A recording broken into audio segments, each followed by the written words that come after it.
Salut, amateurs de football, amateurs de beaux jeux, amateurs d'Afrique. Bienvenue dans After Stat, votre émission football. Aujourd'hui, deux thèmes qui, je pense, vont faire parler et d'ailleurs ont beaucoup fait parler déjà durant ce week-end. On va d'abord prendre la direction du Gabon. Le Gabon où Pierre-Emerick Aubameyang veut enfin briller. On l'a vu très en forme avec Arsenal. Il veut enfin devenir taille patron avec les Panthères du Gabon. Est-ce qu'il en a les épaules? Est-ce qu'il en a les moyens? On s'est posé cette question, on va essayer d'y répondre.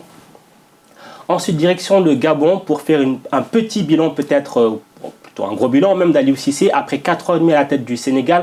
Histoire de ce match de gala, entre guillemets, un match de prestige contre le Brésil, match nul, un but partout. On va revenir sur ces 4 ans et demi à la tête des Lions de la Teranga, voir ce qui a été positif, ce qui a moins été, et surtout quels sont les axes d'amélioration et surtout, est-ce que les critiques sont trop sévères envers coach Aliou Cissé? Ça, c'est pour le menu. Vous connaissez maintenant le principe et la formule. J'ai 3 invités aujourd'hui. D'abord, Lassana Camara, Mauritanie Football. Bonjour Lassana. Bonjour Mansour. Ravi de te voir parmi nous. Merci. En plus, Lassana, tu suis beaucoup les Lions, je sais, donc tu penses que tu auras beaucoup de choses à nous dire. Notre consultant Alioune Ndiaye, bonjour Alioune. Bonjour Mansour, bonjour tout le monde. Ravi de t'avoir à nouveau parmi nous. Un plaisir également partagé. En plus, toi, je sais qu'Aubameyang et Aliou Cissé, c'est deux thèmes... C'est des thèmes qui reviennent à chaque fois. Le Gabon, à chaque fois que je suis sur ce plateau, une chance sur 2 que j'y suis. Et il n'est pas gabonais. Faut que je me pose la question. Et notre journaliste de TV5 Monde, Karim Baldé. Bonjour Karim. Salut Mansour, salut à tous. D'ailleurs, Karim qui a fait l'entretien avec Pierre-Emerick Aubameyang, c'est lui. Voilà, c'est un peu toi qui est à l'origine de ce thème-là. À Saint-Leu-la-Forêt, oui, exactement. dans les belles on va revenir un parisiennes. petit peu sur tout ça. D'ailleurs, on va commencer par Pierre-Emerick Aubameyang. Alors, juste voilà, rappeler un petit peu des faits. Quand même, Pierre-Emerick Aubameyang qui actuellement, on va dire, marche sur l'eau un petit peu avec Arsenal. En tout cas, en club, ça se passe plutôt bien. Il sort d'une saison, messieurs, il a été co-meilleur buteur de Première Ligue avec Mohamed Salah et Sadio Mané. Mais malheureusement, avec le Gabon, c'est pas ça quand même, on va pas se mentir. Et du coup, là, Karim, il y a eu ce match contre le Burkina Faso, victoire des Léopards. Des Panthères. C'est la RDC, des Panthères du Gabon, 1-0 sur un penalty de Aubameyang. Et après, donc voilà, il s'est livré à vous un petit peu pour dire qu'il veut un petit peu changer son image. Vous l'avez senti sincère? Oui, on peut le croire sur ce coup-là. On verra ce qu'il en sera à l'avenir. Mais c'est vrai que là, c'est vraiment un grand changement entre l'année dernière, lorsque Daniel Cousin est parti.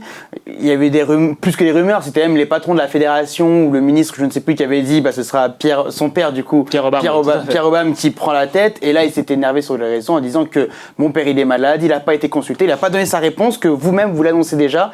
Et ce qui avait jeté un énième froid entre Pierre-Emerick Aubameyang, la star, et la sélection du Gabon. Ouais. Donc là, finalement, avec ce changement de sélectionneur, c'est Patrice Neveu qui est arrivé récemment à la tête des Panthères, avec peut-être ce nouveau cycle qui va s'ouvrir. On verra en tout cas au niveau du jeu, mais la pierre angulaire pour Patrice Neveu, c'était de ramener Aubameyang à la maison. C'était quasiment son premier objectif, et il a tout fait pour le rencontrer, ce qu'il a fait le mois dernier, et il n'y avait pas eu de match du Gabon le mois dernier, justement pour qu'il puisse avoir le temps d'aller voir les uns et les autres, et après avoir vu Aubameyang, à ce moment-là, Aubameyang a dit « Ok, je reviens ». Et donc lors de l'interview qu'on a faite jeudi dernier à Saint-Leu-la-Forêt, juste après le match, parce que c'est un peu faufilé dans le stade pour ensuite aller prendre Aubameyang. Ceux qui connaissent le stade de Saint-Leu savent comment ça se passe. Exactement, c'est pas comme les matchs de Ligue 1 par exemple, où c'est très codé, très cadré. Là, bon, avant même la fin du match, on vient au bord pelouse et dès que ça se termine, on court vers lui, un petit peu comme dans les années 80 ou 70 pour voir ces images-là.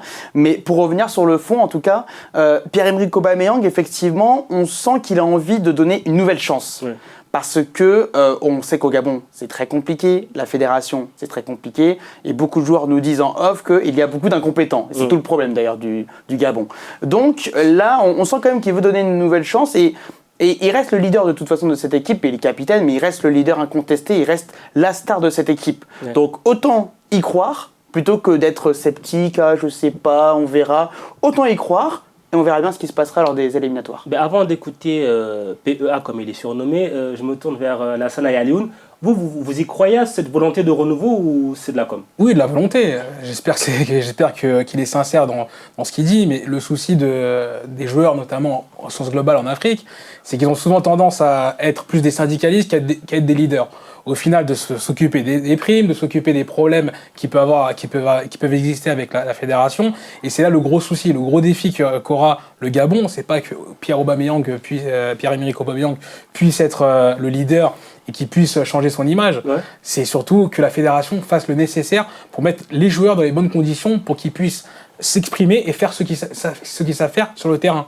Parce que le souci de Pierre-Emerick Aubameyang et d'autres également, il y a eu Didier Don et tout cela, il y a eu quand même un bordel monstre qui a existé au Gabon. Je reste quand même sceptique du point de vue de l'histoire et de ce qu'on a pu voir sur ces dernières années. C'était la cacophonie totale au Gabon. Mais quand même, Lassana, le Gabon a besoin d'un Pierre-Emerick Aubameyang. Le Gabon a besoin de Pierre-Emerick Aubameyang, mais le Gabon n'a pas besoin d'une star paillette qui est là pour avoir plus de primes que les autres, qui est là pour faire sa star. Pas star sur le terrain, mais star dans les hôtels 5 étoiles, faire tout ce qu'il veut dans l'équipe. Mais connaissant un peu Patrice Neveu, qui était l'entraîneur de la Mauritanie, c'est un gars qui a un peu de la poigne, il a un peu de la bouteille.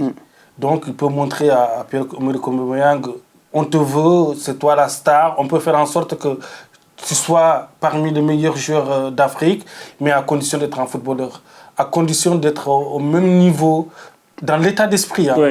Le footballeur, sur le talent, il a été toujours professionnel sur le terrain. C'est indéniable, ça. C'est indéniable. Mais au niveau de l'état d'esprit, il y avait toujours des problèmes dès qu'il prend l'avion pour aller au Gabon. Ouais. Donc c'est ça le problème. Je pense que Patrice Neveu peut régler ce problème-là. Dès l'instant où il règle ce problème-là, on va retrouver les footballeurs. D'ailleurs, on va écouter Pierre-Emerick Aubameyang. Il était donc au micro de notre ami ici présent, Karim Balder. C'est pour ça qu'on l'a invité, hein, on ne peut pas le dire. Donc c'est d'ailleurs, il a fait pour une production TV5 Monde. On écoute Pierre-Emerick Aubameyang. Et moi, personnellement, je suis quelqu'un de revanchard. Donc voilà, ça s'est pas bien passé ces derniers temps. Donc j'ai envie de changer cette image de moi que j'ai peut-être en sélection. Mais je pense que, comme je l'ai dit, on amène quelque chose de nouveau avec un nouveau coach. Le coach est très dynamique, très positif. Et il a envie de nous redonner le plaisir de jouer au football. Aujourd'hui, je pense qu'on a montré les bonnes caractéristiques d'un groupe. On a joué ensemble, on s'est battu, on a vu que c'était pas facile, mais voilà, on a tenu jusqu'à la fin et puis on a été récompensé par un but. Bien sûr, on sait qu'on a pas droit à l'erreur. Je dirais même c'est une obligation de se qualifier. C'est normal avec les qualités qu'on a. Je pense qu'il va falloir qu'on bosse comme on l'a fait aujourd'hui et montrer de l'ambition. J'entends tellement de choses que je prête pas forcément attention, mais j'ai plutôt envie de montrer un autre joueur. Je parle en termes de performance. Deux choses à retenir, je me tourne vers vous, Karim. Il parle d'abord de revanche. Je pense que s'il y a vraiment un côté personnel, peut-être qu'il y a une prise de conscience. Et après aussi, il parle de Patrice Neveu. On sent vraiment que c'est peut-être le déclic, le déclencheur. Je pense qu'il pense que c'est un peu maintenant ou jamais pour lui, pour devenir le patron de cette sélection, après tout ce qui s'est passé par le passé, notamment la CAN à domicile il y a 2 ans, qui a été très mal vécue par les Gabonais et par Pierre-Emerick Aubameyang en particulier. C'est vrai que le côté revanchard, même nous, ça nous a vraiment sauté aux yeux, parce que quand nous, on a essayé de le rencontrer l'avant-veille du match, par exemple, il nous a un peu esquivé, même là en avant-match, on ne le sentait pas vraiment volontaire pour venir parler, et finalement après le match il est venu très, très simplement, très naturellement, et là il avait ce discours très cash quand même, et très... c'est pour ça que je disais que, pour répondre à ta question de tout à l'heure, on sentait de la sincérité. Sur le côté revanchard, effectivement, lui il se dit, je suis un bon joueur, un grand joueur à Arsenal, mais il faut, pour affirmer ce côté africain, que je réussisse en sélection.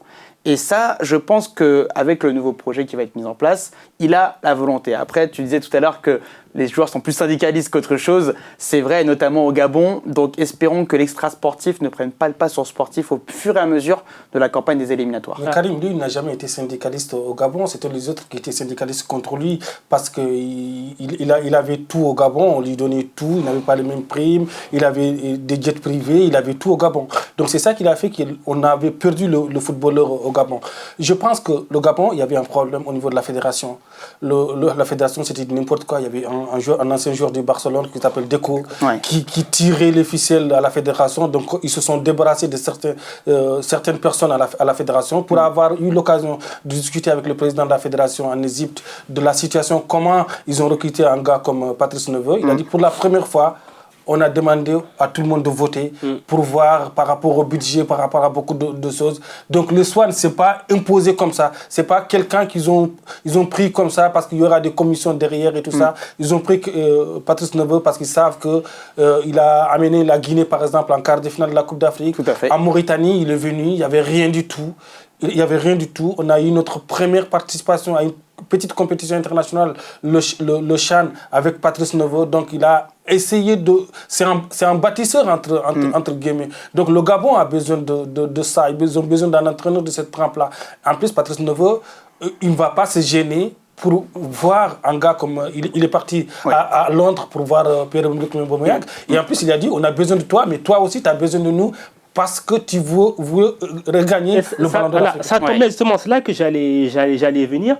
Quand on voit la saison de laquelle sortent les deux des 4 stars de Liverpool, que sont Sadio Mané et Mohamed Salah, est-ce qu'à un moment donné aussi, lui, il ne s'est pas dit dans la tête, attendez, mais moi aussi, je veux être comme ça, parce que voilà, ils sont tous les 3 comme meilleurs buteurs de Première Ligue, mais lui, il lui manque le côté patron de sélection. Ouais, parce que justement, c'est pas mais ça. il avait l'occasion de le faire depuis très longtemps, même quand il était à Dortmund, il avait un rythme effréné par rapport au but qu'il pouvait mettre. Et moi, pour moi, c'est utopique par rapport à tout ce qu'on dit aujourd'hui. On pense que Patrice Neveu va tout changer avec ce qui se passe au Gabon. En tout cas, il va essayer de changer. Mais les joueurs restent les mêmes joueurs.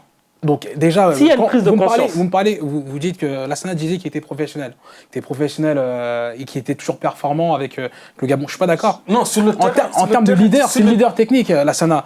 On peut pas accepter que ce soit Djidji Bouanga qui tienne l'équipe depuis 4 ans, que c'est lui, 2-3 ans. C'est toujours Djidji Bouanga qui fait... Denis Bouanga, excusez-moi. C'est Didier, je crois, son frère, je crois.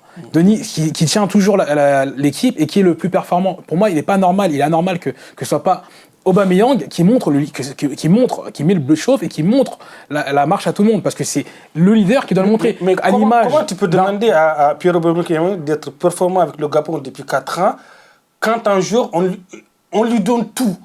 Il ne s'entraîne même pas avec les autres. C'est sa faute s'il ne s'entraîne pas avec les autres. C'est à lui de dire. L'humilité précède la gloire. C'est à lui de dire, écoutez, je suis un joueur comme les autres, j'ai 2 jambes comme tout le monde. Est-ce qu'à ce moment-là, il avait encore assez de tête de maturité? Je veux dire, quand on arrive, quand vous serre tout sur la table, on a plus envie de faire l'effort. Il n'a pas changé. Et il ne changera pas. Il est plus simple de répondre à l'interview de Karim après avoir mis un but que si le match ne s'était pas passé de la bonne manière. Ouais. Parce qu'il laisse, comme il a pu le dire Karim, il n'était pas très réceptif avant le match. Ouais. Mais après le match, les langues se délient. Mais il a prouvé sur le terrain. Il a prouvé, il a mis un penalty, il a fait un bon match. Mais s'il n'avait pas fait un bon match, tu penses qu'il aurait répondu au micro? Il a fait un bon match. Alors, vu que j'étais au match, pour un joueur comme Pierre-Emerick Aubameyang, on en attend toujours plus. Donc, au dehors du but qu'il a marqué, il n'a pas fait un match extraordinaire non plus. Il a eu quelques opportunités, une frappe au-dessus en début de match par exemple. Il permettait d'accélérer le jeu, mais disons que c'était pas son meilleur match en tout cas. C'est plus un match de reprise pour lui. Un bon match avec l'équipe du Gabon. C'est une équipe en bois pour l'instant, c'est une équipe en construction. C'est une équipe qui ne s'est pas qualifiée pour la CAN en Égypte. Le Burkina non plus. Hein. Parce que le Burkina Faso était l'adversaire. C'était un match en bois, c'est ça? Non, au contraire, mais c'était un match avec beaucoup d'enseignements des deux côtés, parce que justement, c'était 2 équipes dont on ne s'attendait pas à ce qu'elles ne soient pas à la CAN, et ce sont 2 équipes qui veulent commencer un nouveau cycle, mais avec à peu près les mêmes joueurs. Parce qu'au Burkina Faso, c'est totalement la même chose. Faire du neuf avec du vieux. Faire du neuf avec du vieux. Et au Burkina, avec les frères Traoré, notamment Kaboré, c'est ça. Et au Gabon, effectivement, il n'y a pas beaucoup de joueurs qui ont changé. Ils vont peut-être ramener un peu plus de joueurs du pays. Mais bon, les joueurs, les têtes d'affiche, entre Didier Ndong et Kole Manga, Denis Bouanga, tu en parlais, voilà, ça reste les mêmes têtes d'affiche pour l'instant. Alors justement, on va voir quelque chose qu'on reproche souvent à Aubameyang et à beaucoup de joueurs, c'est le côté performance en club d'un côté et de l'autre en sélection. On va voir ces statistiques en club avec Arsenal, parce que bon, là ça se passe de commentaires, c'est 64 matchs, 49 buts et 12 passes décisives. Voilà. Oui, il n'y a pas photo, mais après, sur ça, moi, je ne suis pas d'accord de comparer, de demander aux joueurs d'avoir le même apport qu'ils peuvent avoir en club. Il n'y a pas les mêmes serviteurs. C'est pas les mêmes. J'allais venir. Ça, c'est les statistiques en club. Ouais. Après, les statistiques en sélection, tout d'un coup, vous allez voir le ratio. Forcément, il tombe un peu plus. On a 47 matchs. 19 buts seulement et 8 passes décisives. C'est pas mal. Voilà, seulement, je trouve que seulement, t'es dur quand tu dis seulement. Non, en comparant juste les chiffres. Après, c'est ma prochaine question, justement. On sait souvent que le football de club et le football de sélection, c'est pas pareil. Et surtout, il n'y a pas les mêmes coéquipiers autour. Il n'y a pas les mêmes terrains aussi. Accessoirement. Et il n'y a pas les mêmes infrastructures. Il y a tout. Aussi. Il y a tout. Il n'y a pas photo. Je veux dire par là, pour quelqu'un dont on dit qu'il fait un peu la diva, qui fait un peu ce qu'il veut, il a des statistiques qui sont pas mal. Mais c'est pour ça que j'ai dit tout à l'heure, Mansour, sur le terrain, Aubameyang, il peut faire la diva, mais ça reste toujours un professionnel, entre guillemets, sur le terrain. Il a toujours prouvé sur le terrain qu'il est là. S'il est bien servi, s'il est dans les bonnes conditions. Moi, je l'ai vu à Dortmund, j'ai eu la chance de partir à Dortmund, de le voir. Je le vois avant le match. Jusqu'à 4h du matin, il était avec ses amis en train de jouer, boire du thé et tout ça. Le lendemain, match d'ouverture de la Bundesliga, il met un doublé. Ouais. Donc c'est un gars, sur le terrain, il se bat toujours, il a la niaque, il a l'envie de gagner. Il me disait toujours que lui, il a envie toujours de regagner le Ballon d'Or africain. Peut-être cette année, il ne pensait pas aller en Premier League. Il a été en Premier League. Il a tutoyé le sommet. Sadio Mané, Mohamed Salah, les 2 meilleurs joueurs africains. Ils disent là, tiens, peut-être si je fais un effort en sélection, je peux regagner le Ballon d'Or africain. Disons que la sélection, ça peut être une première étape. Parce qu'effectivement, la différence de Salah et Mané, lui, il n'est pas champion d'Europe en club. Oui. Et Liverpool est quand même bien supérieur à Arsenal depuis 2 ans. Donc, il sait que ce n'est pas par le club qu'il va pouvoir avoir des distinctions individuelles. Ça peut être que, et notamment pour le joueur africain de l'année, le Ballon d'Or africain, ça peut être que par des performances en sélection. D'ailleurs, on rappellera qu'il a gagné ce fameux Ballon d'Or africain en 2015. Oui. Voilà, il sortait d'une grosse saison avec Dortmund. Il a remporté ce ballon-là, certes qui a été décrit par Yaya Touré et André à l'époque. Accepté, oui. De ce cas-là. Mais alors, comment est-ce qu'il est passé de ce Pierre-Emerick Aubameyang de 2015 qui est arrivé, d'ailleurs, je me remémore les images, il est arrivé en jet au Gabon avec le président Bongo, etc. Il a vraiment présenté son trophée dans tout le pays. Il était acclamé et tout. Il est passé de ce Aubameyang-là à ce Aubameyang qu'on traite un petit peu de diva, qui est un peu conspué des fois par certains supporters. Comment est-ce qu'en 4 ans, comment est-ce qu'on en est arrivé là? Quand il n'y a pas un entraîneur qui gère, quand on ne dit pas tu as gagné ça, tu peux gagner plus, tu as gagné ça parce que tu es un footballeur, tu n'es pas meilleur que les autres. Peut-être tu as travaillé plus que les autres, mais si tu travailles plus, tu vas franchir un palier en lui disant la vérité, en lui disant que tu n'es pas tombé du ciel. Et quand tu as un entraîneur qui est là, qui se dit, un entraîneur qui dit je suis l'entraîneur le plus payé d'Afrique, tu es là, tu as un salaire de 90 000 euros, tu as un salaire de 100 000 euros. Tu t'en fous que le Gabon gagne ou ne gagne pas. Donc tu dis, ouais, Moyang, je lui donne tout ce qu'il veut. C'est ça le problème de Camacho. Et puis le problème aussi, c'est qu'entre 2015 et 2019, donc, il y a eu le cas de 2017, mais comme on sait que Camacho, bon, c'était pas le meilleur entraîneur du monde, comme on sait que les dirigeants ne sont pas hyper compétents, donc il reste qui comme bouc émissaire, notamment après la CAN 2017 ? Il reste Aubameyang. Donc qui forcément, en plus c'est binational, on sait que souvent pour les sélections ça va pas. Et le côté binational ressort toujours quand ça va pas. Quand ça va pas, comme par magie. Donc forcément, voilà, c'était la seule figure où on s'est dit, lui, il va pas nous décevoir. Alors que les autres, les dirigeants, etc., bon, eux, on sait que c'est un peu naze. Mais lui, il ne peut pas nous décevoir. Et comme il a déçu, donc tout le monde s'en prend à lui. Alors, tout le monde s'en prend à lui, pas forcément. En tout cas, notre correspondant Pierre-Emerick, pas Pierre-Emerick, mais Pierre-Emerick Bokbatassi a pris sa caméra, son micro. Il est parti demander un petit peu aux Gabonais ce qu'ils pensent de cette volonté de Aubameyang de changer son image et de redevenir taille patron en sélection. On écoute tout ça, après on revient tout de suite pour en débattre. Donc Aubameyang est décidé aujourd'hui de revenir et de se donner pleinement pour aider le Gabon à remporter une victoire en phase finale d'une Coupe d'Afrique de Nations. C'est une bonne chose. Et pour son but contre le Burkina Faso, c'est toujours bien pour le moral parce que ça faisait très longtemps qu'Aubameyang n'avait pas marqué. Avec toutes les critiques qu'il essuyait, beaucoup pensaient qu'il n'était pas patriotique. On a tellement dit autour d'Aubameyang. Je pense que ce but est la bienvenue. Il montre encore une fois de plus que c'est un grand attaquant. Je me dis qu'au fond de lui, il y a eu un déclic, une prise de conscience que comparativement aux autres grands footballeurs africains du moment, je veux parler du Sénégalais Sadio Mané, je veux parler de l'Égyptien Mohamed Salah, je veux aller un peu plus loin, plus loin, Adebayor au Togo, Samuel Eto'o au Cameroun, Didier Drogba en Côte d'Ivoire. C'est qu'il a certainement eu la prise de conscience qu'il n'a pas suffisamment fait pour le Gabon, comparativement à ces autres grands footballeurs africains, comparativement à ceux qu'ils ont fait pour leur pays. Donc c'est tout à fait logique qu'il soit conscient aujourd'hui qu'il a plus à apporter au Gabon. Vous savez, il n'est pas l'unique joueur. Hein. Il faudrait que les autres savent comment jouer avec lui.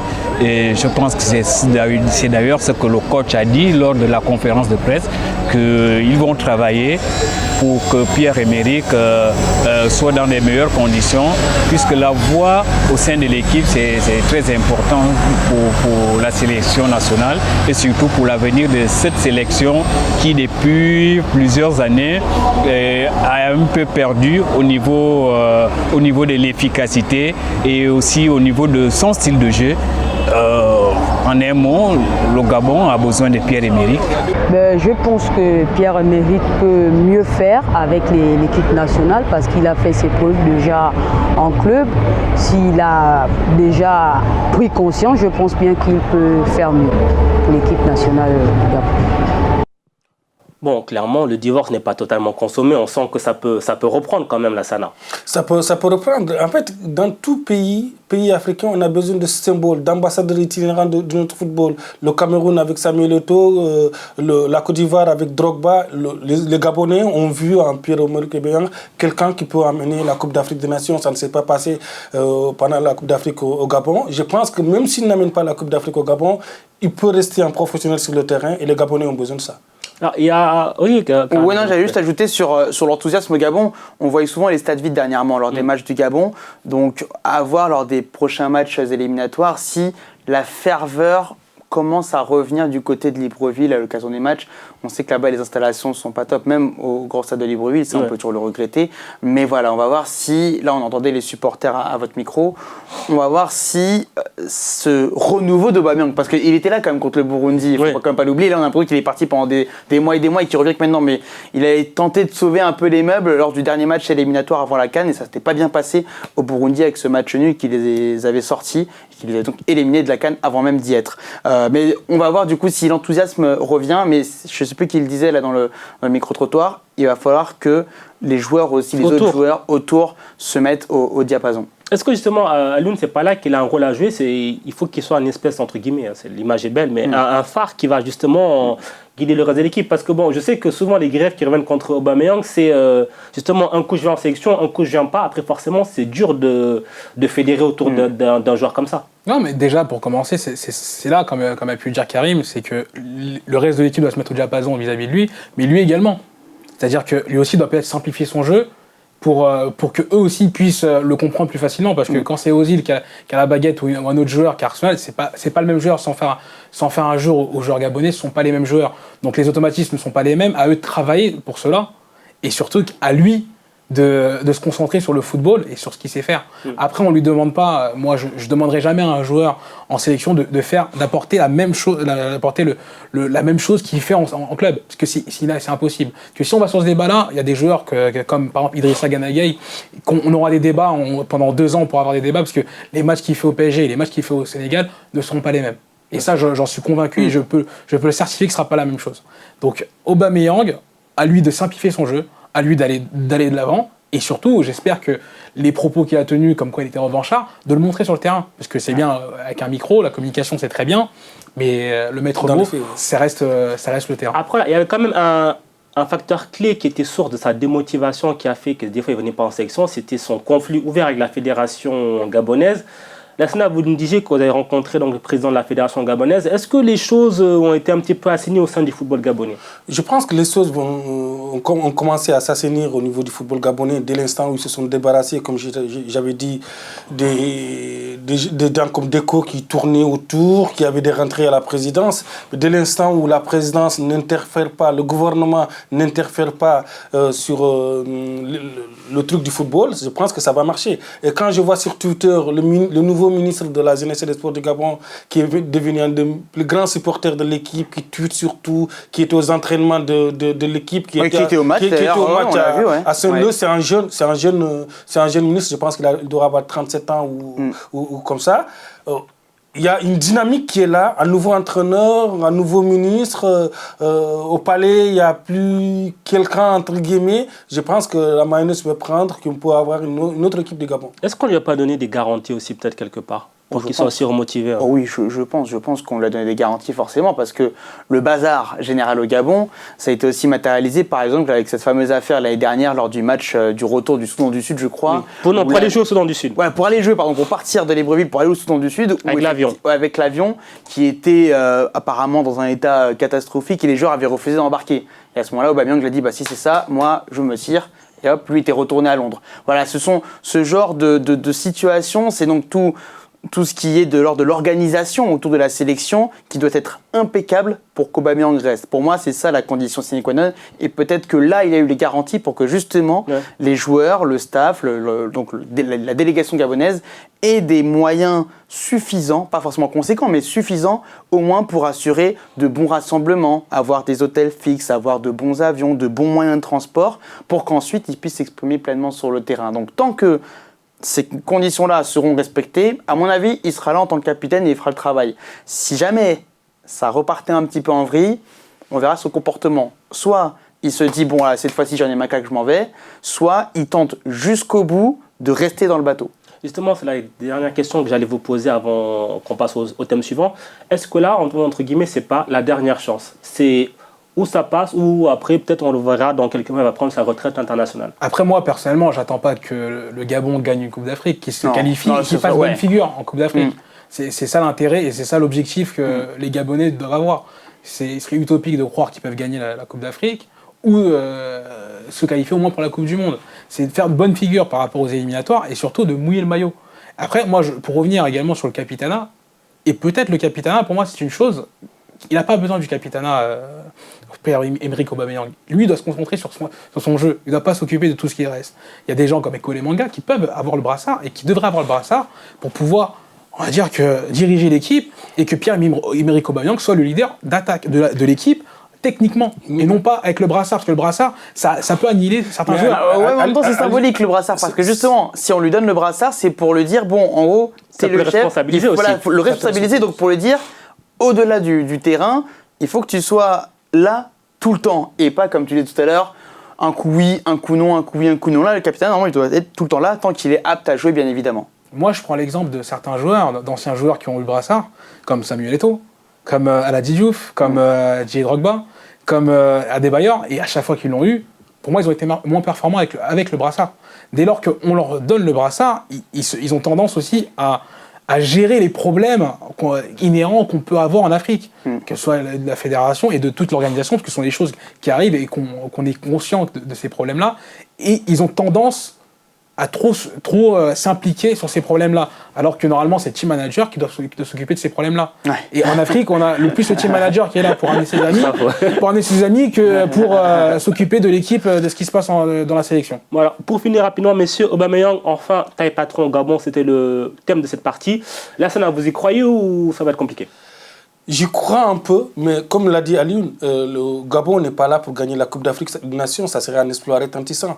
Mais Aubameyang, je pense que quand on le met dans de bonnes conditions et que lui-même il comprend que son salut passera par là parce qu'il veut regagner le Ballon d'Or. Parce que c'est le Ballon d'Or qui l'intéresse. Lui, ce n'est pas la Coupe d'Afrique des Nations, il sait que ça serait compliqué. C'est le Ballon d'Or qui l'intéresse. Il sait que maintenant, il est au même niveau, même table que Mohamed Salah et Sadio Mané.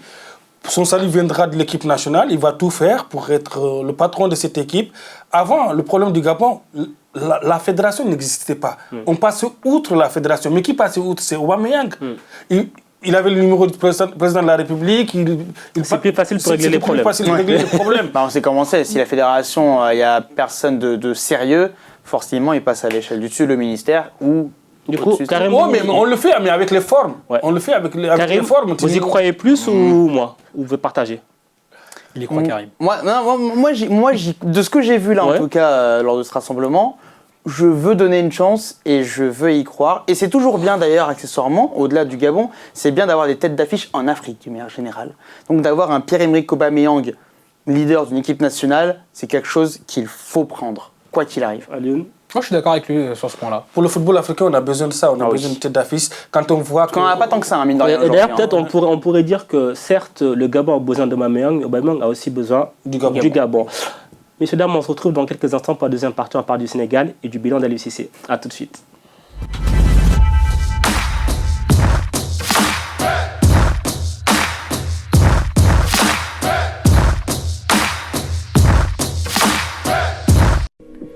Bonne nouvelle pour tous les passionnés de sport, l'application Stade Afrique est enfin disponible.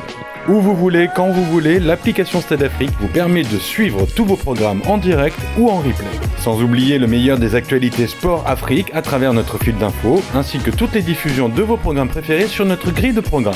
Stade Afrique, c'est aussi la possibilité de contacter directement vos animateurs favoris. Tous les jours, à toute heure, regardez Stade Afrique en live gratuitement, accédez au replay complet de nos meilleurs programmes, toute l'info sport Afrique gratuite dans l'application Stade Afrique. Stade Afrique, l'application toujours plus proche de ses téléspectateurs. La nouvelle application Stade Afrique, c'est simple, c'est gratuit, alors n'attendez plus, téléchargez-la dès maintenant sur l'Apple Store et Google Play. Stade Afrique, on aime le sport, on aime l'Afrique.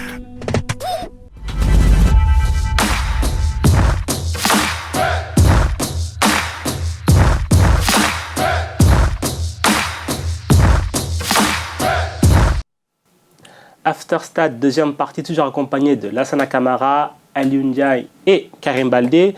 Messieurs, on va attaquer la partie Sénégal avec donc revenir un petit peu sur le bilan d'Aliou Cissé. On rappelle, il a pris fonction le 4 mars 2015 après donc une Coupe d'Afrique des Nations un petit peu décevante pour le Sénégal sous l'ère Alain Giresse.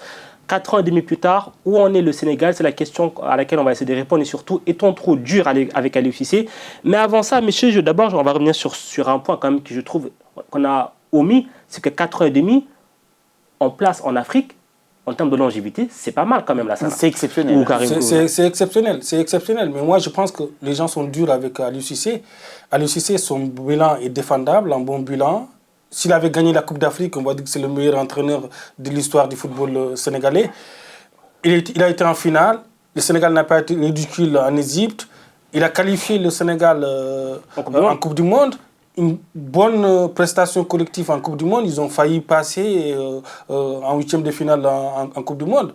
Je pense que les gens sont un peu durs avec lui, mais il faut que lui-même il se mette en question un peu. Ouais. Parce que quand je vois Aliou Cissé, les entraînements d'Aliou Cissé, comparatifs aux entraînements de Deschamps que j'ai eu la chance de voir pendant la Coupe du Monde et Aliou Cissé en Égypte, il lui manque un adjoint, ce gars. Ouais. Il lui manque un pendant. Il est bien, techniquement il est bien, mais il lui faut un adjoint qui est au même niveau que lui, qui peut lui dire non, qui peut lui dire non, tu es en train de faire une bêtise là. Denis Bogart, il était où ce gars-là? Régis Bogart. Régis Bogart, il était où ce gars-là? Personne ne le connaît. Donc, s'il veut franchir un palier, il faut qu'il prenne un adjoint qui est presque au même niveau que lui. Bah, c'est vrai qu'Aliou Cissé, il a pris un staff.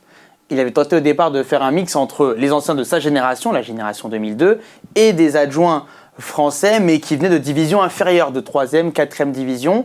Et il a voulu faire ce mix justement pour voir ce que ça donne. Tu disais, c'est peut-être vrai d'ailleurs ce que tu dis, c'est vrai sur le fait que peut-être qu'il devrait avoir un adjoint à son niveau, parce que lors des moments fatidiques, et là je prends la finale, bah là, il manquait quelqu'un peut-être pour booster tout le monde. Ouais. Aliou Cissé, et moi c'est le sentiment que j'ai eu en assistant à la finale depuis le stade du Caire, et tu y étais aussi, c'est qu'on avait...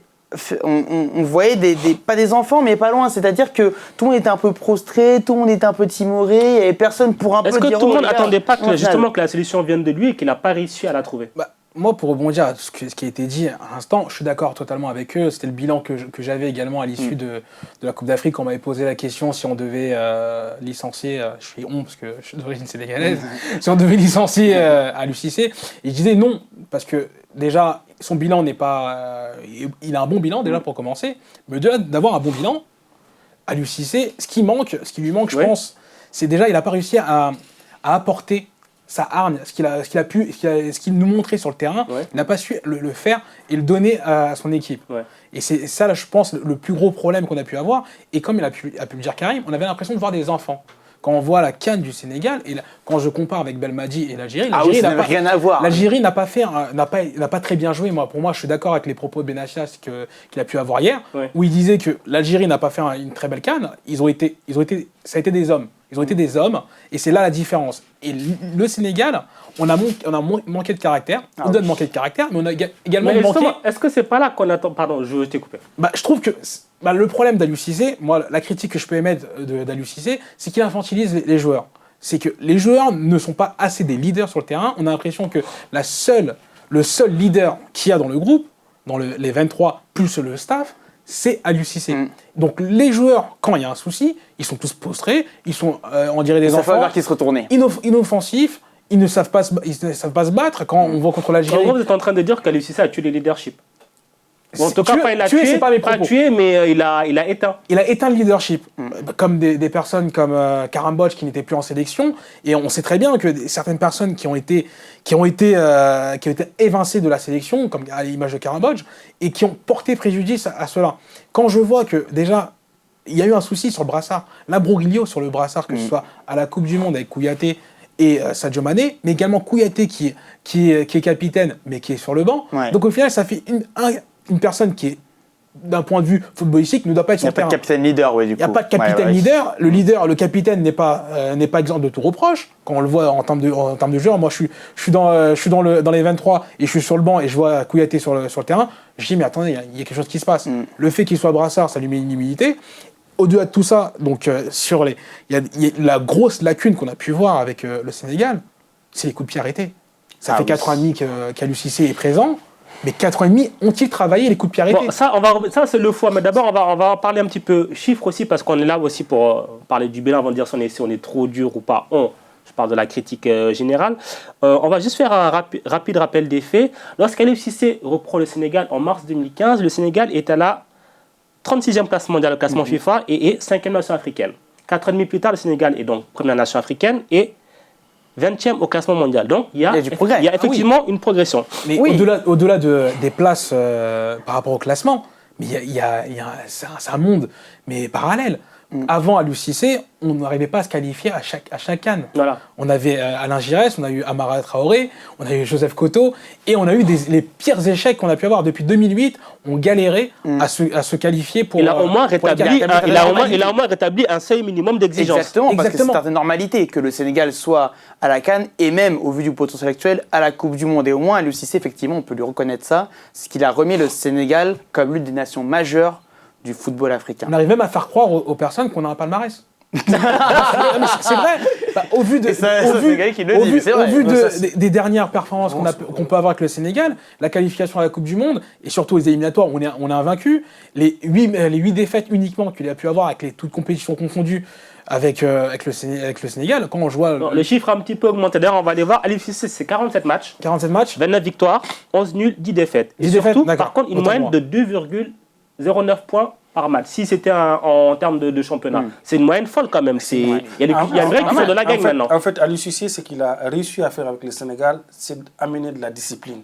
Parce qu'il y avait le bazar, comme tu l'avais dit, quand il venait, la maison était tombée, il fallait relever le drapeau, il a su le faire. Mais maintenant, pour le faire, il fallait qu'il écrase tout ce qui est leur tête le dépasse un peu. Quand on parle de Kouyaté, il a insulté Aliou Cissé en Russie.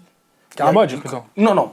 Kouyaté, il a insulté Aliou Cissé en Russie. Il y avait eu beaucoup de problèmes en Russie avec l'équipe. Et c'est pour cela, selon nos informations, que même Kouyaté n'a pas joué son premier match en tant que capitaine parce qu'il y a eu des soucis. Il n'a pas enlevé comme ça parce qu'il veut l'enlever, son capitaine. En Coupe du Monde, il n'enlève pas parce qu'il y a eu des soucis. Mais à force d'enfantiliser les joueurs, il n'y a plus de leader. Il n'y a plus de leader dans cette équipe-là. C'est lui seul le leader. Mais comme je l'avais dit au départ, comme il n'a pas un adjoint qui est son pendant, que lui, s'il est dans des difficultés, il n'y a personne derrière. Ouais. S'il n'y a personne derrière, il n'y a personne sur le terrain. Donc si lui n'a pas la solution, il n'y a pas de solution. Il n'y a pas de solution. Non, et c'est peut-être là où le Sénégal risque de se heurter à un moment donné à un plafond de verre. Parce qu'au niveau du jeu, par exemple, et moi c'est le constat que j'ai fait en voyant les matchs, on se dit, même si j'ai beaucoup de respect pour Aliou Cissé et qu'il a effectivement amené du professionnalisme, il a amené un cadre, quand on voit les rassemblements, tout est bien chronométré, les entraînements sont à l'heure, voilà, tout est bien ficelé, on va dire. Et ça, c'est l'un des bienfaits de l'arrivée d'Aliou Cissé à la tête des Lions de la Teranga. En revanche, dans le jeu, moi, je ne serais pas aussi sévère que certains qui disent « Ah, mais machin, ça joue mal ». Mais quand même, c'est vrai qu'avec les joueurs qu'il a en sa possession actuellement, il pourrait être beaucoup plus offensif et avoir beaucoup plus de folie. Ça manque de folie comme le Sénégal, et même pendant la CAN, ça manquait de folie. Par séquence, on en avait. Mais c'est pas comme l'Algérie qui, par exemple, sur 45 minutes, va quand même pousser, faire des offensives à tout va, les latéraux, les attaquants, les ailiers qui vont tous s'y mettre, etc., avec un jeu de passe. Là, il n'y a pas cette folie. Et nous, on regarde les matchs, parfois on s'ennuie un petit peu. On se dit, bon, d'accord, c'est style Deschamps, ok, mais il peut y avoir des moments où on a des étincelles, quelque chose. Et avec Aliou Cissé, on ne voyait pas souvent. Justement, avant juste Alioune, on va reprendre cette question donc, de Farah Diaw sur les réseaux sociaux qui nous demande justement, il nous dit ceci. On peut clairement accepter que les chiffres parlent pour Aliou Cissé, mais après tant d'années passées à la tête de la section, qu'en est-il du jeu proposé? Mais le jeu proposé, le débat du jeu proposé, il sera toujours sur tous les plateaux. Qu'on soit dans chaque pays, on aura toujours l'utopie de voir l'équipe jouer avec un jeu lesté. Tout le monde ne peut pas jouer comme l'Espagne. Non mais on parle même pas d'Espagne. Tout le monde ne peut pas jouer déjà comme l'Allemagne. Ou même, regardez, on a vu le Brésil contre le Sénégal. Leur jeu, vous avez vu un beau jeu? Non. Vous avez l'Argentine qui a pléthore de joueurs. Est-ce que vous voyez un beau jeu? L'équipe de France qui est championne du monde a-t-elle un beau jeu? Le beau jeu, pour moi, c'est quelque chose qui... C'est également une culture. Et pour avoir cette culture-là, ça se fait pas... C'est pas l'entraîneur qui vient, qui dit, qui avec une baguette magique, je vais faire jouer mon équipe. Parce que déjà, en termes de joueurs, il y a des joueurs qui sont limités. Techniquement, quand je vois Kouyaté sur le terrain, il est limité. Quand on voit le but que le Sénégal prend contre l'Algérie, on voit clairement que certaines personnes sont les rudimentaires du football, ne sont pas respectés. Oui. Quand on voit Salif Sané, comment il est long, comment Kouyaté est long. Par exemple, c'est la faute de Salif Sané. Oui. La défense sénégalaise est à revoir. Il faut le beau jeu, comme il l'a dit, ce sont les résultats qui vont dicter le beau jeu. Quand tu as un palmarès, quand ça gagne, etc. Après le beau jeu, ça vient. Là, tout le temps, l'équipe est en construction. Une équipe nationale, c'est toujours en construction tant que vous n'avez pas gagné quelque chose. Mais à l'UCC, il faut qu'il continue à travailler. Il y a trop de joueurs limités. C'est malheureux de voir des joueurs limités au Sénégal. Ils ont des pléthores de joueurs partout dans le monde qui peuvent les avoir. Il faut qu'ils ne disent pas que j'ai un groupe qui a été en finale, je vais garder les mêmes. Non, il faut qu'il prenne.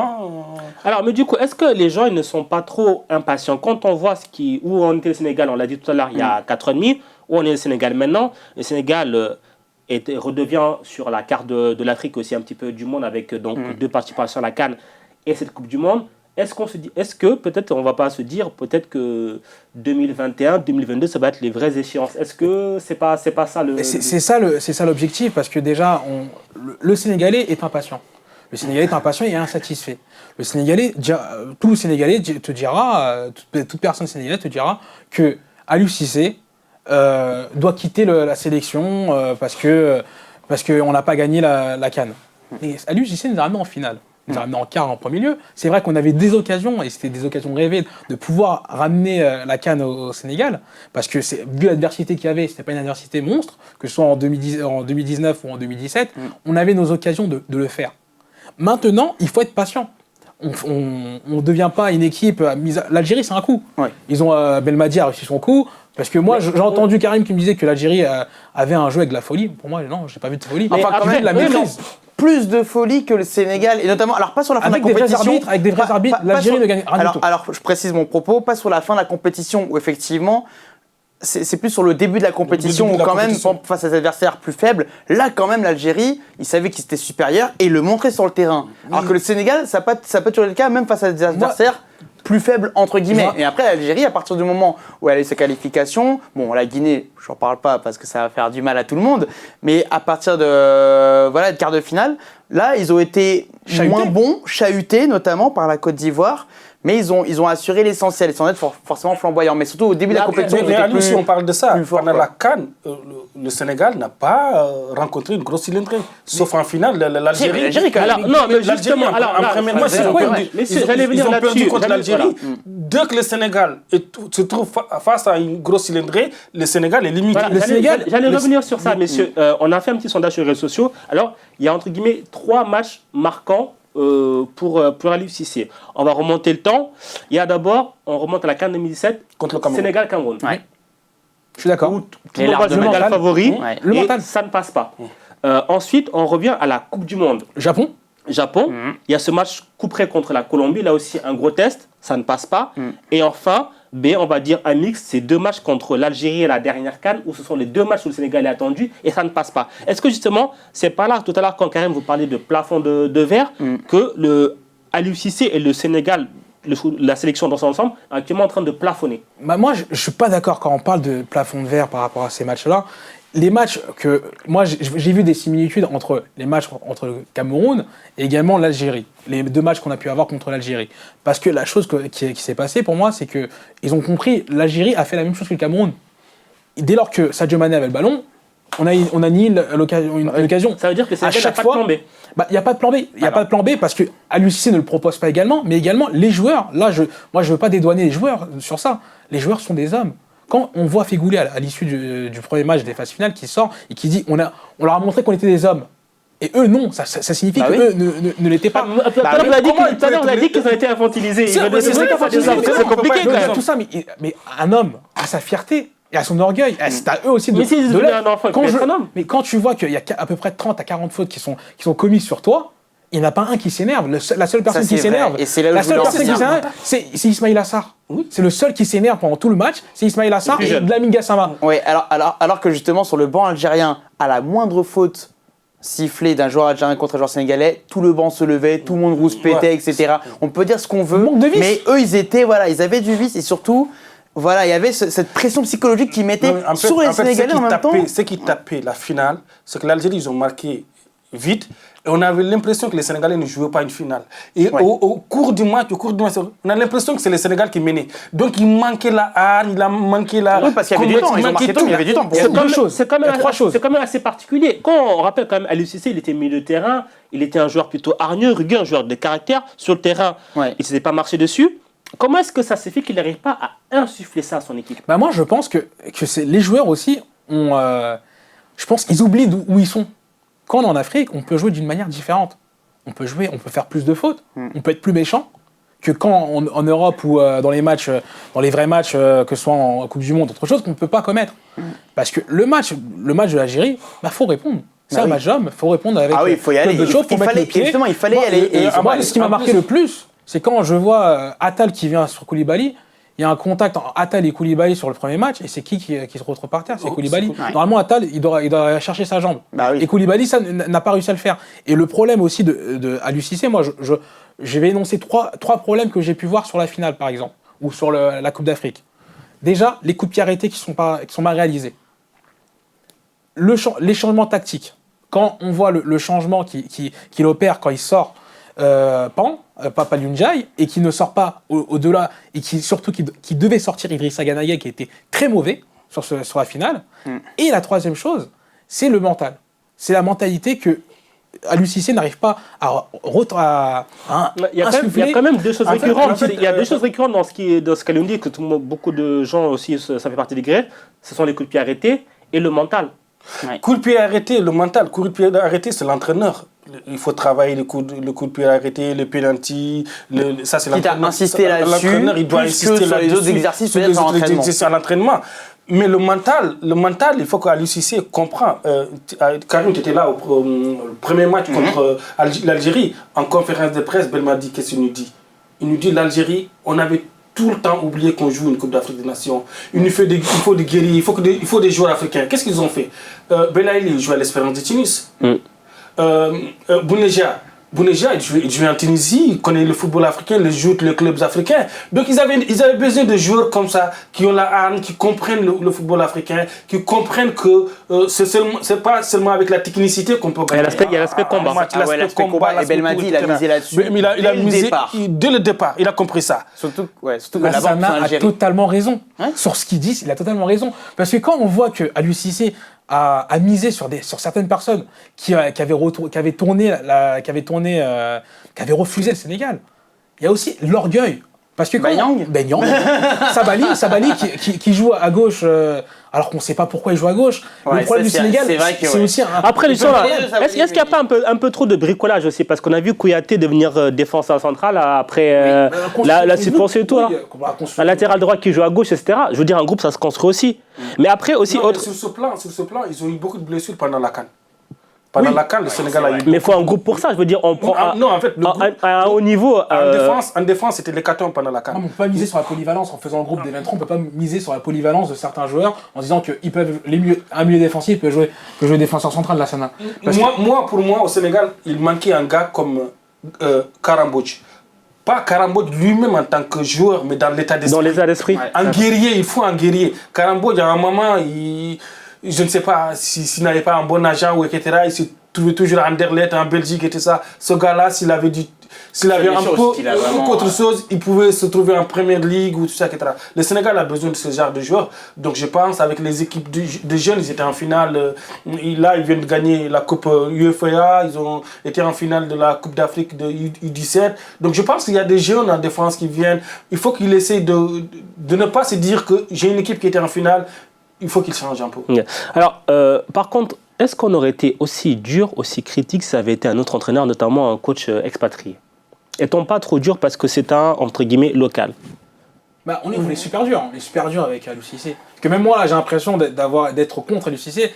Alors pas du tout, même moi aussi. Je suis un Aliou Cissé convaincu. Ouais. Mais après, il faut être pragmatique et il faut surtout être honnête sur les lacunes qu'il a. Et comme il a pu le dire en préambule à la Sana, à lui de se remettre en question pour pouvoir se renouveler. Parce que 4 ans et demi à la tête d'une sélection, c'est long. Ça permet, il doit se renouveler et surtout changer sa manière peut-être de manager, qui est peut-être pas la bonne, et peut-être s'ouvrir un petit peu plus aussi au Sénégal. C'est-à-dire que quand on voit que c'est un petit peu fermé, le groupe est un petit peu fermé déjà pour commencer, mais également les joueurs qui sont comme Hady Diouf, les Fadiga, les Hamdy Faye. Il s'est mis beaucoup d'anciens internationaux à dos aussi. Voilà, ici, tous ces anciens collègues, la plupart, il s'est mis à dos. Donc à lui de peut-être de prendre le bon dans certains, parce qu'il y a également du mauvais sur certains propos qui ont pu avoir lieu. Mais à lui, on va revenir sur le problème du banc. Sur son propre banc, ses aides du jeu, son équipe. Et à un moment, il prenait l'entraîneur de Chocho, Oumar Daf, qui était intermittent du spectacle avec l'équipe, mais ça ne tenait pas. C'est le Sénégal. En fait, ce qui ne vaut pas, il y a certains pays qui n'ont pas droit à colmater. Un pays comme le Sénégal, où il y a des professionnels, où ils ont beaucoup d'anciens joueurs, ces pays-là, ils n'ont pas droit de colmater. C'est pour ça qu'on est plus difficile avec le Sénégal. Plus exigeant avec le Sénégal. Parce que le Sénégal a tous les éléments en main pour être la plus grande nation du football africain. Et ouvrir son palmarès.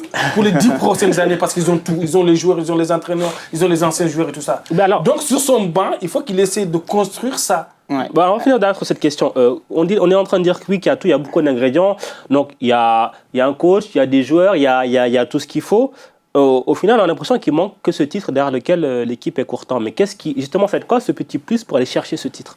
C'est un peu tout ce qu'on a dit là. C'est-à-dire que le Sénégal n'est vraiment pas loin d'avoir son titre de champion d'Afrique. Il y a une progression depuis ses quarts de finale en 2017, finale en 2019. Et donc pour moi, c'est une bonne idée que de le garder justement pour voir jusqu'où il peut amener l'équipe. Si ça ne marche pas en 2021, ciao, merci, mais tant pis. Mais ça vaut plus le coup de le garder, de miser sur la stabilité plutôt que de le virer maintenant et de tenter d'entamer un nouveau cycle. Donc à partir de là... Et surtout avec qui? Voilà, en plus. Donc, et en plus, autre chose, on peut tout dire de la Fédération sénégalaise de football. Toutes les fédérations africaines, ça bricole un peu, ça c'est normal, on est en Afrique, il y a toujours, tu peux compter sur 2 ou 3 personnes qui te feront toujours défaut, mais la Fédération sénégalaise de football, ils ont le président Senghor, il a eu l'intelligence de le garder quand ils ont perdu contre le Cameroun. Ça, c'est vrai. Il a beaucoup auraient peut-être viré à ce moment-là. Il a eu l'intelligence de le garder quand ils ont perdu la CAN ici. Donc je pense qu'il reste juste un petit truc pour que le Sénégal y arrive, mais je pense que le Sénégal est sur le bon chemin. Alioune, je vois un peu plus à réserve. Non, je suis d'accord avec lui. Après, sur la fédération, je préfère nuancer parce que je trouve que la Sana est trop gentille avec la fédération. On lui a reproché le contraire hier, je peux témoigner. Comme quoi, ah oui, d'accord. Augustin Senghor, et je pense qu'il y a aussi le changement. Pour moi, le changement, il devrait venir de là, très longtemps. Après, bon, c'est pas la fédération sur le terrain quand même. C'est pas la fédération, mais quand, à l'image de ce qui peut se passer, au Sénégal, c'était un havre de paix depuis un certain moment. On n'entendait pas trop parler des soucis extrasportifs qu'on pouvait avoir. Mais ce qui s'est passé avec le Brésil, après le match à Singapour, c'est un scandale. C'est une honte. Alors qu'on connaît tous les recettes qu'a pu avoir la fédération sénégalaise avec ce match-là. D'autant plus. Et même avec la CAN d'ailleurs. Avec la CAN, la CAN, la Coupe du Monde. Oui. Comment ça se fait qu'il y a encore ces problèmes-là alors qu'ils ont tout pour régler ces histoires de primes? Donc c'est ces petits détails qui au final font la différence. C'est ces petits détails qui font la différence et qu'il faut modifier. Parce que c'est ces petits détails-là qui vont apporter du professionnalisme et qui va permettre aux joueurs d'assurer leur match. Parce que moi, j'aimerais bien que... Non, mais pour le problème de prime, moi j'ai discuté avec des joueurs, des Sénégalais, avec des gens de la fédération. Je pense que c'est un problème de communication. Le problème de prime ne sait pas. Espérons que ce soit que ça. Non, c'est un problème de communication. C'est un problème de communication. Le prochain rassemblement sera sans doute révélateur.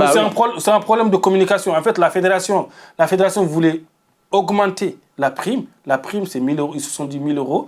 Mais comme ils ont eu 300 millions ou 300 000 € par rapport à ce match-là, le président avait demandé qu'on augmente l'enveloppe des joueurs. En termes de communication, ça ne s'est pas passé. La personne qui doit communiquer ça à joueur a mal truqué. Après, c'est parti en vrille. Le président n'était pas sur place. Il est venu le lendemain. Ça a pris l'envergure que ça a pris. Mais je pense que c'est un problème de communication pour le prix. Pour les primes, en tout cas. En tout cas, ce qui est sûr, c'est que pour l'instant, les succès, c'est les sélections du Sénégal. Il le sera encore sans doute au moins jusqu'à 2021. Là, il y a le mois prochain les éliminatoires de la CAN qui vont débuter. Le Sénégal sera très attendu. LOCC sera très attendu. Et sans doute que, je pense, le juge de paix sera la CAN 2021. En elle-même. Avec sans doute un titre des Lions de la Terre encore au pays des Lions indomptables. Ce serait pas mal, celle-là. Je pense que ça va faire beaucoup parler. Si c'est au Cameroun. Si c'est au Cameroun. Ça, c'est encore un autre débat. D'ailleurs, je pense qu'on en fera une autre émission là-dessus. Messieurs, en tout cas, merci de votre participation. Nous, on se donne rendez-vous lundi prochain. Vous connaissez maintenant la musique, même le même heure. D'ici là, bonne soirée à tous. Allez, ciao, ciao.